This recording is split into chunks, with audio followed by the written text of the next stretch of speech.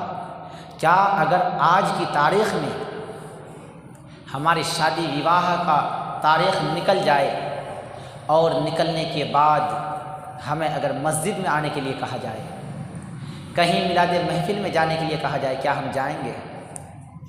کہتے ہیں یار ہم ڈھول ڈما کے یہاں شادی ہو رہی ہے اور ہم میلاد محفل میں جائیں گے۔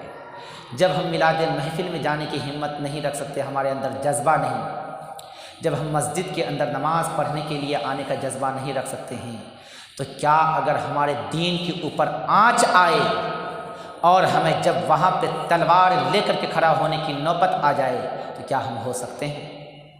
نہیں ہو سکتے۔ کیوں نہیں ہو سکتے؟ کہ ہمارے دل میں وہ جذبہ ہی نہیں رہا۔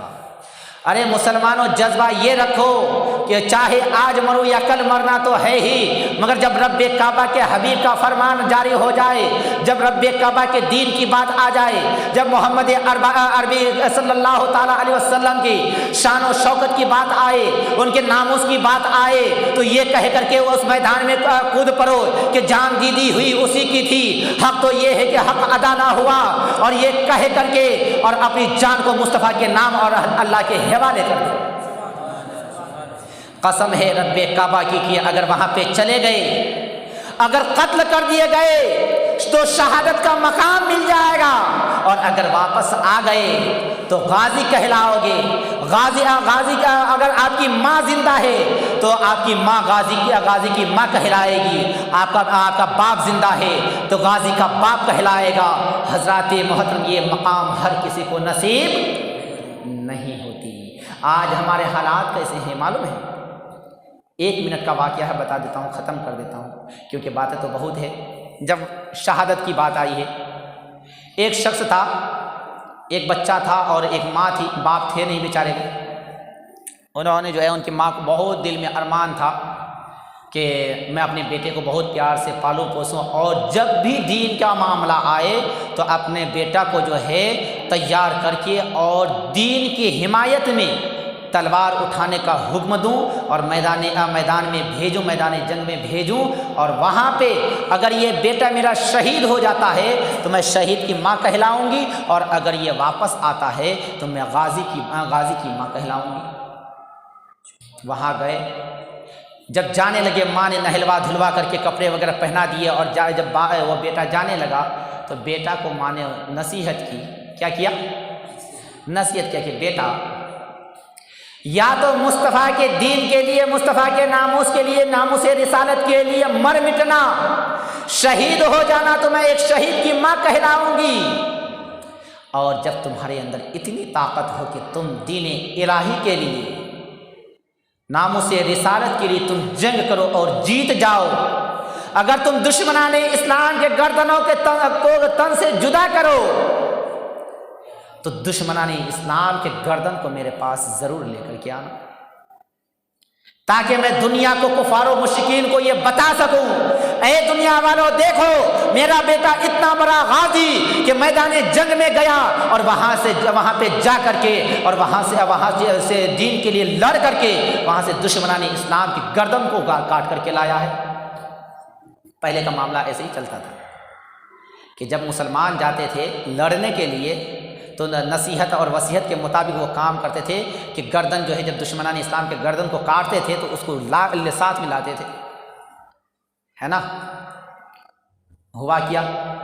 وہ بیچارہ گیا جنگ میں، جاتے جاتے جو ہے پیچھے رہ گئے۔ جیسے ابھی ہمارے نمازی حضرات بہت ایسے ہیں نا، جمعے کے دن خاص طور پہ آتے ہیں، ایسے تو بیچارے کو ٹائم ہی نہیں ملتا، ٹی وی دیکھنے سے، پکچر دیکھنے سے، ہاں ٹھٹھی کرنے سے، تیری ماں کی تیری بہن کی کرنے سے، یہ سب کے علاوہ کوئی کام تو ملتا ہے نہیں۔ جب جمعے کے دن آئے گا تو سب سے پیچھے آئے گا، سب سے آخر وقت میں آئے گا، اور پھر اس کی جو ہے دادا گیری دیکھیے، خاص طور پہ کسی کے اوپر چلے یا نہ چلے، علماء کے اوپر، یا جو اچھے آدمی ہوں گے، صوفی صفا ہوں گے، اچھی راہ پہ چلنے والے ہوں گے، ان کے اوپر ان کی دادا گیری چلتی ہے، ایسے کی تیسی کروائیں گے۔ پھر ویسے ہی یہ صاحب کیے، جاتے جاتے جو ہے لاسٹ میں گئے اور میدان جنگ کا معاملہ جو ہے ختم ہو چکا تھا، سر تو سبوں نے جو ہے کاٹ کر کے لے کر کے چلا گیا تھا اپنی ماں کی بارگاہ میں پیش کرنے کے لیے کہ اے ماں میں تیرا غازی بیٹا ہوں، دیکھ دشمنان اسلام کے سر کو کاٹ کر کے لایا ہوں۔ انہوں نے کیا کرا؟ سر تو ملے نہیں، ہاتھ کاٹ کر کے لے آیا۔ سر تو ملے نہیں، ہاتھ کاٹ کر کے لے آیا۔ کہا اے ماں دیکھ تیرا غازی بیٹا آ گیا ہے کہ میں دشمنان اسلام کے ہاتھوں کو کاٹ کر کے لایا۔ وہاں پہ ماں کہتی ہے اے بیٹا میں نے تجھ سے کہا تھا کہ جب دشمنان اسلام کا گردن کو کاٹے گا، جب دشمنان اسلام سے مقابلہ کرے گا تو اس کی گردن کو میرے سامنے میں لے کر کے آئے گا تاکہ میں ایک غازی کی ماں کہلاؤں گی۔ بیٹا کہتا ہے کہ اے ماں میں اس کے گردن کو کاٹتا کیسے؟ اس کے گردن کو تو پہلے ہی کوئی کاٹ کر کے لے کر کے جا چکا تھا، اسی لیے گردن نہ ملا تو اس کے ہاتھوں کو میں کاٹ کر کے تیری بارگاہ میں لے آیا۔ کہا اے بیٹا کٹے ہوئے کو کاٹ کر کے لایا ہے اور تو اپنے آپ کو غازی کہلاتا ہے؟ بھاگ جا تو میرے سامنے سے، ایسی اولادوں کو میں دیکھنا گوارا نہ کرتی جو اسلام کے نام پہ، اسلام کے تحفظ کے لیے جب بھیجا جائے تو وہ سستی کرے، وہ قاہری کرے اور اسلام کے دشمنوں کو مٹنے سے پہلے خود مٹنے کے لیے تیار ہو جائے۔ لہٰذا ایسی اولاد کو میں جنم دے کر کے بھی میں شرمندہ ہوں۔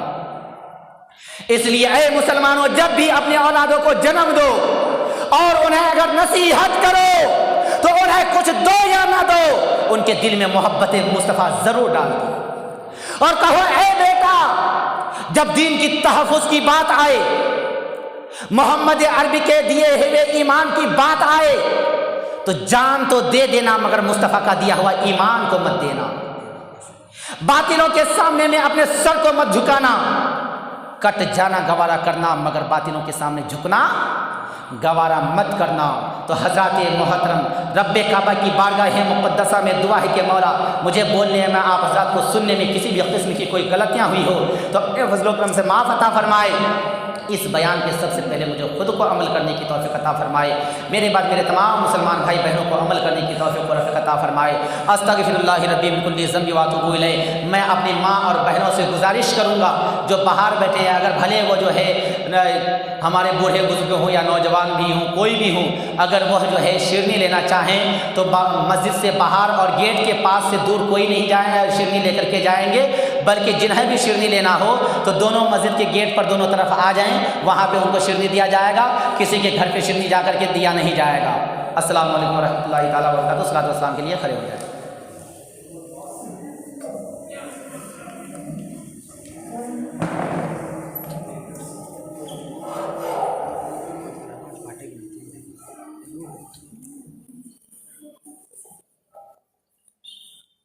کتنا پیار